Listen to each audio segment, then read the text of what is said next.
সারা বাংলাদেশে এই বিএনপির যারা রয়েছে এই গুন্ডাদের পৃষ্ঠপোষকতা দিচ্ছে, তারা কিভাবে ভোট কেন্দ্র দখল করবে সেটির আজকে হচ্ছে টেস্ট ম্যাচ হয়ে গিয়েছে।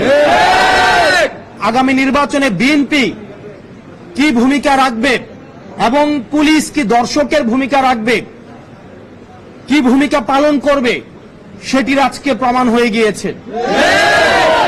আপনারা দেখেছেন কিভাবে বিএনপির একজন নেত্রী বলছেন আমরা চাইলে এখানে গুন্ডা নিয়ে আসতে পারতাম, অর্থাৎ গুন্ডার পৃষ্ঠপোষকতা উনারা দিয়ে আসছেন।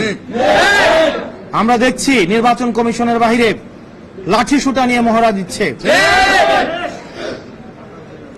নির্বাচন কমিশন, প্রধান নির্বাচন কমিশনের অফিসের যদি এই অবস্থা হয়, সারা বাংলাদেশে এই বিএনপির যারা রয়েছে এই গুন্ডাদের পৃষ্ঠপোষকতা দিচ্ছে, তারা কিভাবে ভোট কেন্দ্র দখল করবে সেটির আজকে হচ্ছে টেস্ট ম্যাচ হয়ে গিয়েছে।